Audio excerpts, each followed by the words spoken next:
Hi అండి, అందరికీ నమస్కారం. Welcome to our channel smart life Sri. అందరూ ఎలా ఉన్నారు, ఏం చేస్తున్నారండి? మీలో ఎవరికైనా ఈ వీడియో కానీ నచ్చితే తప్పకుండా లైక్ చేసి సబ్స్క్రైబ్ చేసి నా ఛానల్ని ప్రోత్సహించాలని మనస్ఫూర్తిగా అయితే కోరుకుంటూ ఈరోజు ఈ వీడియోలో మార్నింగే లేవడం వల్ల ఎన్ని ఉపయోగాలు, అదేవిధంగా ఇదిగోండి లేస్తూనే అయితే దేవుడికి ఒక్కసారి దండం పెట్టుకుని మన పనులనేవి ప్రారంభించేద్దాం. ఇక పొద్దున్నే ప్రతిసారి నా వీడియోస్లో మన ఛానల్లో చూపించే విధంగానే మార్నింగే, అది కూడా ఎర్లీగా ఇంచుమించు ఒక 5 గంటలకైతే లేస్తే మాత్రం పనులన్నీ కూడా మన బాధ్యతతో కూడుకున్న పనులు మనకి చాలా ఉంటాయి కదండి. పొద్దున్నే ఎక్కువగా ఇంటి ఇళ్ళకి బాధ్యత అంటే ముందు ముఖ్యంగా చెప్పాలి అంటే పిల్లల్ని స్కూళ్ళకి పంపించడం, హస్బెండ్ని ఆఫీస్ పంపించడమే పెద్ద బాధ్యత కదండి. మరి అవే అనుకుంటే వాటితో పాటు ఇంటిని చక్కదిద్దుకునే ప్రతి పని కూడా మన బాధ్యతే. ఇంట్లో ఉండే ఆడవాళ్ళైనా, ఆఫీసులకు వెళ్ళే ఆడవాళ్ళైనా, ఎవరైనా కొన్ని బాధ్యతలు అనేవి ఇంటికి తప్పనిసరిగా చేయాల్సిన పనులు కొన్ని ఉంటాయి కదండి. వాటిని మనం సక్రమంగా ఎటువంటి టెన్షన్ లేకుండా చిటికెలో పని అయిపోవాలి. చిటికె అని అంటారు కానీ ఏదో నానుడికి నోటికి వచ్చిన చిటికెలో అవ్వకపోయినా టెన్షన్ లేకుండా బాధ్యతగా పనులు చేసుకుని చక్కబెట్టుకుని మన పనులన్నీ సాఫీగా నడవాలి అంటే ఈ విధంగా మనం ఒక ప్లానింగ్ అనేది వేసుకుంటే మాత్రం తప్పకుండా నిజంగా చిటికెలోనే పని అయిపోతుందండి. ఇక వ్లాగ్లోకి అయితే వెళ్ళిపోదాం. మార్నింగే అయితే లేచాను. ప్రతిసారి నాకు ఇంచుమించు సండే తప్ప వారానికి 6 రోజులు మాత్రం మార్నింగ్ 5కి గంట కొట్టినట్టు లేవాల్సిందేనండి. లేచిన తర్వాత నా పనులు అనేవి ఒక్కొక్కటిగా ప్లానింగ్ ప్రకారం అయితే ఈ విధంగా అయితే చేస్తూ ఉంటాను. అందుకే సక్రమంగా ఎటువంటి టెన్షన్ లేకుండా బాధ్యతతో కూడుకున్న పనులన్నీ కూడా ఆల్మోస్ట్ అయితే ఈ విధంగా అయితే ప్లాన్ చేసుకుంటానండి. మార్నింగ్ లేచిన తర్వాత చూపించాను కదా, ముందర వాకిలి అంతా ఊడ్చి ముగ్గు పెట్టుకోవడంతో నా పని అనేది ప్రారంభమవుతుంది. ఇక గదులు ఊడ్చే ముందరగానే వాషింగ్ మిషన్లో బట్టలు అనేవి ఆన్ చేసేసుకుని లిక్విడ్ వేసి ఆన్ చేసి నా పనులన్నీ అయ్యేలోపు అది ఉతికేసి ఉంటుందండి వాషింగ్ మిషన్ కాబట్టి. నా బట్టల పని కూడా అయిపోయింది. ఇంకా చాలా వరకు చాలామంది అనుకుంటూ ఉంటారు, ముందర ఈ పనులన్నీ చేసేసుకుంటే బాక్సులకి టైం ఎక్కడ ఉంటుంది, అవ్వదని. అందుకే వ్లాగ్స్లో ప్రతిసారి చెప్తూ ఉంటానండి, మనం టైము మనకి 1 గంట మనది కాదు అనుకుని ముందర లేస్తే మాత్రం మనకి దైవారాధన అంటే ఇంత పొద్దున్నే చక్కగా దీపం పెట్టుకుంటే మాత్రం మనకి మనతో పాటుగా మన ఇంటికి కూడా పాజిటివ్ ఎనర్జీ అనేది తప్పకుండా అయితే వస్తుందండి. అందుకనే మార్నింగే 1 గంట మనది కాదు అని లేస్తే మాత్రం పనులన్నీ ఫటాఫట్ మని చిటికెలో అయితే అయిపోతాయి.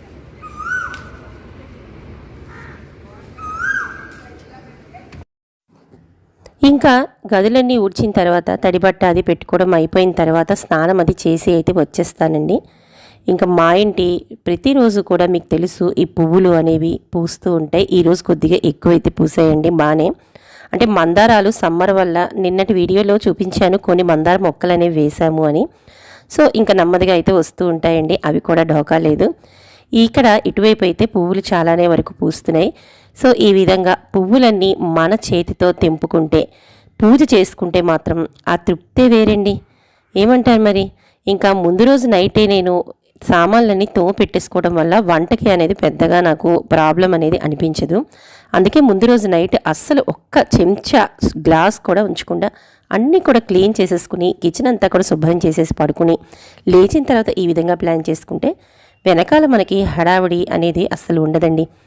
చెప్పాం కదా, భగవంతునికి దీపారాధన చేసుకుని కొద్దిగా పాలు ఉంటే కాచిన పాలను కూడా నైవేద్యం పెట్టుకోవడం నాకు అలవాటండి. అందుకని కొద్దిగా పాలను ప్రతిరోజు నైవేద్యం పెట్టుకున్నా చాలండి మనస్ఫూర్తిగా. ఈ విధంగా మార్నింగే లేచి ముందర మన బాధ్యతతో అనుకునే విధంగానే కొన్ని చేయాల్సిన పనులన్నీ చేసేసి స్నానం అది అయిపోయిన తర్వాత చక్కగా పూజ అది కూడా చేసేసుకున్నామండి భగవంతునికి. ఇంకా అసలైన బాధ్యత, పెద్ద బాధ్యత అనుకున్నాం కదా, అక్కడికైతే వచ్చేయచ్చు. ఇదిగోండి స్టవ్ మీద పాలు అనేవి కాచేస్తున్నాను. కాచిన పాలను భగవంతునికి నివేదన చేసిన తర్వాత ఇంట్లో మా చిన్నవాడికి అయితే ఈ విధంగా హార్లిక్స్ని కలిపి, మా వారికి నాకు అయితే కాఫీ అనేది ఈ విధంగా అయితే కలిపేస్తున్నానండి. మనం ఇందాకడ అనుకున్న విధంగానే ఎస్పెషల్లీ బాక్సులు ఇంట్లో హడావిడి అంటే ఇంచుమించు ఇప్పుడైతే బాక్సులు బిజీ అందరికీ ఉందండి ఇంట్లో. ఎందుకంటే ఆఫీసులు కానీ స్కూళ్ళు కానీ కొద్దిగా దూరం అయితే ఉంటున్నాయి. కాబట్టి ప్రతి వాళ్ళ ఇంట్లోనూ పొద్దున్నే కుక్కర్ విజిల్ మోగాల్సిందే కదండి. అందుకనే ఇక్కడ అయితే ఒక పక్కన ఇడ్లీ అయితే పెట్టేశాను. ఇంకా ఈరోజు ఫ్రైడ్ రైస్ కింద చేయడానికి అందులో కాంబినేషన్ కర్రీ కింద బేబీ కార్న్ అయితే ఇస్తున్నానండి కర్రీ. దానికోసం అయితే ఈ విధంగా కుక్కర్ని కూడా ఎక్కించేసి ఇక ఇడ్లీకి కాంబినేషన్ చట్నీ, పల్లీ చట్నీని అయితే ఈ విధంగా ప్రిపేర్ అయితే చేసేసాను. ఇంకా అసలైన పెద్ద పనులు మెయిన్ అయితే అయిపోయాయి కదండి ఇక్కడ. ఎందుకంటే బాక్స్ కోసం రెడీ చేసిన లంచ్, అదేవిధంగా టిఫిన్లోకి కావాల్సిన చట్నీ, ఈ విధంగా అనుకున్న వన్నిలో పెద్ద పనులు అయితే ఇక్కడతో నాకు కంప్లీట్ అయితే అయిపోయాయి. ఇంకా తర్వాత పని కిచెన్ క్లీనింగ్ అనేది అందరికీ పెద్ద సమస్య. కానీ నేను ఇక్కడ ఒక థంబ్నెయిల్ అయితే చూపిస్తున్నాను కదండి ఈ వీడియోలో. అంటే వరుసగా ఒక 2 థంబ్నెయిల్స్ కనిపిస్తున్నాయి కదా. ఈ 2 వీడియోస్లో కూడా నేనైతే ప్లానింగ్ ప్రకారం అయితే కిచెన్ క్లీనింగ్ అనేది ఏ విధంగా చేసుకుంటాను, వంట చేసుకుంటూనే కూడా పెద్దగా పని అనేది పెట్టుకోకుండా నాది ఎప్పటికప్పుడు పని అనేది ఎలా అయిపోతుంది అనేది కూడా నేను ఈ ముందు 2 వీడియోస్లోనే అయితే అప్లోడ్ చేశానండి. చూడని వాళ్ళు ఎవరైనా మిస్ అయిన వాళ్ళు ఉంటే ఖచ్చితంగా చూడండి. చాలా వరకు అయితే యూజ్ అవుతుందని అనుకుంటున్నాను. అంటే నా వరకు నా ప్లానింగ్ అయితే ఈ విధంగా ఉంటుందండి. ఇలా చేసుకుంటే కొద్దిగా పనిభారమైన తగ్గుతుంది అని చెప్పి మాత్రం షేర్ చేశాను. సో ఇదిగోండి మా వాడికి అయితే ఇచ్చేసాను. ఇంకా మా వారికి కూడా ఈ విధంగా బాక్స్ అనేది లంచ్ అయితే ముందే అయిపోయింది. వాడు 7:30కి వెళ్ళిపోతాడు. ఒక హాఫ్ అన్ అవర్ తేడాలో మా వారికి కూడా బాక్స్ అనేది ఇచ్చేయాలి. సో ఆయనకు కూడా ఈ విధంగా కట్టేసి బాక్స్ అనేది ప్రిపేర్ చేసి ఇంకో బ్యాగ్లో అయితే పెట్టేశాను. ఇంకా వాళ్ళదే ఆలస్యం అండి వెళ్ళిపోవడం. వాళ్ళందరూ వెళ్ళిన తర్వాత ఇదిగోండి మొత్తం ఇంకా అంటే మార్నింగే లేచిన తర్వాత మనకి ఉన్న పనుల్లో ఆల్మోస్ట్ నాకు తెలిసి ఇక్కడికి 80% పని అనేది అయిపోయిందండి. ఎందుకంటే మనకి బాధ్యత అని పక్కన పెట్టే కన్నా, అంటే బాధ్యత అనుకోవచ్చు, లేదంటే పని అనుకోవచ్చు, ఏదైనా అనుకోండి. బాధ్యత కూడుకున్న పని అనుకున్నాం కదా, ఇవన్నీ మన బాధ్యతలే కదా. ఇంకా మార్నింగ్ లేచాము, వరుస పెట్టి అన్ని పనులు అంటే చేయాల్సిన పనుల్లో పెద్ద పనులు, లంచ్ ప్రిపేర్ చేసి బాక్సులు ఇవ్వటం, ఇంకా అన్నిటికన్నా ముందర గదులు అనేవి ఊడ్చుకుని ఎక్కడ మనం తీసిన వస్తువుల్ని పిల్లలనైనా సరే అక్కడ పెట్టించేటట్టు అలవాటు చేసుకుంటే ఇంకా ఎక్కువగా కష్టపడి మనం సర్దుకోవాల్సిన అవసరం కూడా ఉండదు. ఇన్ కేస్ వాళ్ళు ఏదైనా హడావిడి బిజీలో వాళ్ళు వెళ్ళిపోయినా అవి వెంటనే వాళ్ళందరూ వెళ్ళిపోయిన తర్వాత ఇలా చక్కబెట్టేసాం అనుకోండి, అంటే వాళ్ళు ఎక్కడ వదిలేసిన బుక్స్, పెన్స్ కానీ, లేదంటే తుడుచుకుని వదిలేసిన టవల్స్ కానీ, లేదు వాళ్ళు చదువుకుంటూ వదిలేసిన బుక్స్ కానీ, ఇలా ఏదైనా అనుకోండి, లేదంటే మనమే ఒక్కొక్కసారి తాగేసి మంచినీళ్ళ గ్లాస్ కానీ, లేదంటే కాఫీ కప్ కానీ అలా పెట్టేస్తూ ఉంటాం. ఇవన్నీ ఎక్కడికక్కడ అలా వదిలేసామనుకోండి, మరకలు పడిపోవడంతో పాటు మనకే బద్ధకం అనేది వచ్చేస్తుంది కదా. ఇంకా అలా కాకుండా మనం ఎప్పటి పనులను అప్పుడు క్లియర్ చేసేసుకుంటే ఈ విధంగా మన ఇల్లు అనేది చూడటానికి మనకే మానసిక ప్రశాంతత అనేది చాలా వరకు ఉంటుంది. చూడండి, ఒకసారి ట్రై చేసి చూడండి. పొద్దున్నే పనులన్నీ ఫటాఫట్మంటూ ఒక ప్లానింగ్ ప్రకారం చేసుకున్న తర్వాత ఇక్కడ అందరినీ పంపించిన తర్వాత ఇప్పుడు ఇంటికి సంబంధించిన ఒక మంచి పాజిటివ్ ఎనర్జీని ఇచ్చే ఇలాంటి పనులన్నీ కూడా వరుసగా పెట్టుకుంటానండి. ఇప్పుడు నాకు ఇంకా అంటే నేను ఇప్పటి వరకు ప్రతి వాళ్ళం కూడా పరుగులు పెడుతూ అలసిపోతే అయితే ఉంటాం కదా. ఇంకా ఇప్పుడు గదులు ఊడ్చుకోవడం కానీ నెమ్మదిగా ఇవన్నీ చేసుకుంటే ఈ వేసవకాలానికి ఇంకా అలసట అనేది వచ్చేస్తుందండి. కాబట్టి వరుసగా పొద్దున్నే యాక్టివ్గా ఉంటాం. చాలా అంటే మనకి ఎక్కువగా శక్తి అనేది మార్నింగ్ లేచిన తర్వాతే ఉంటుంది కదా.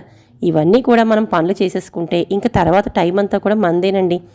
ఇప్పుడు ఈ విధంగా ఉన్నప్పుడు ఉల్లిలో ఉన్న మార్చాల్సిన పువ్వులు ఇవన్నీ కూడా మార్చేసి చక్కగా ఇంటినైతే డెకరేట్ చేసేసుకుని కొద్దిగా ఒక 15 to 20 minutes అయితే రిలాక్స్ అయిపోయి నాకు కావాల్సినట్టుగా ఏదైనా సాంగ్స్ వినడం కానీ ఇవన్నీ చేసుకుని అలసట మొత్తం తీర్చుకున్నాక ఇక కిచెన్లోకి అయితే వచ్చి సర్దాల్సిన సామాన్లన్నీ సర్దేసి వండుకున్న ఏవైనా గిన్నెలు ఇలాంటివి ఏమైనా ఉన్నాయంటే అప్పటికప్పుడు తోమేసి వెంటనే అయితే క్లియర్ చేసేస్తానండి. ఇంకా ఎక్కడ పెట్టాల్సిన డబ్బాలన్నీ కదిలిపోతూ ఉంటాయి కదా మనం కిచెన్లో హడావిడిగా మార్నింగ్ చేసే పనులకి, అవన్నీ కూడా ఎక్కడొక్కడ సెట్ చేసేసుకుని కిచెన్ మొత్తం కూడా క్లీన్ అనేది చేసుకుంటే కానీ నాకు బుర్ర అనేది పనిచేయదు.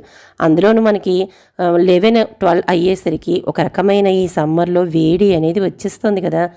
మిగతా రోజుల్లో కూడా ఈ విధంగానే ఒక సమ్మర్ అనే కాదండి, ఎప్పుడైనా కూడా మన ప్లానింగ్ అనేది ఇలాగే ఉంటే మనం ఇంటి బాధ్యతను నిర్వర్తించడానికి ఎక్కువ స్ట్రాంగ్గా ఉంటాము అని నా నమ్మకం.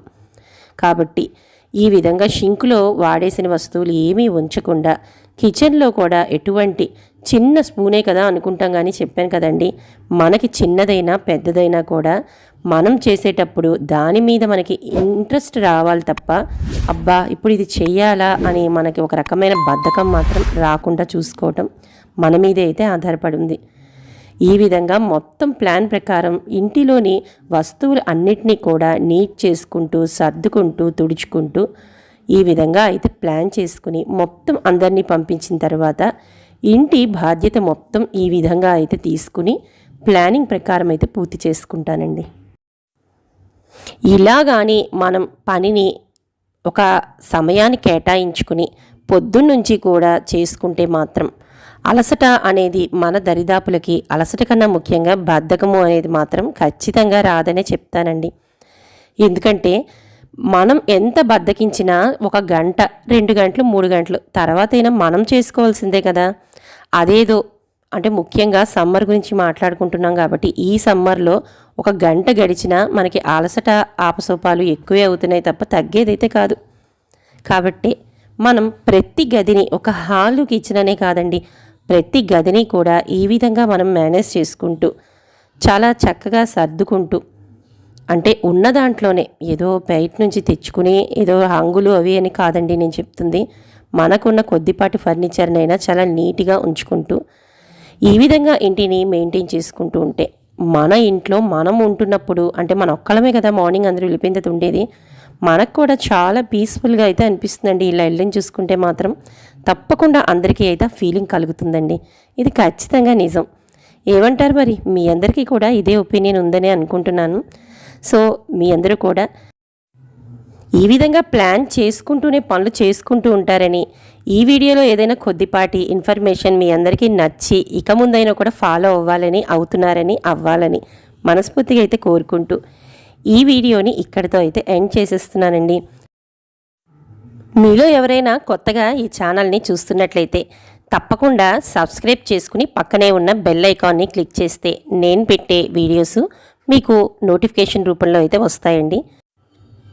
సబ్స్క్రైబర్స్ ప్లీజ్ లైక్ చేయండి, అదేవిధంగా షేర్ చేయండి. మీ అమూల్యమైన కామెంట్ రూపంలో తెలియజేస్తారని మనస్ఫూర్తిగా కోరుకుంటూ రేపు ఒక మంచి ఇంట్రెస్టింగ్ వీడియోతో మళ్ళీ మీ ముందుకు వచ్చేస్తాను. నమస్తే.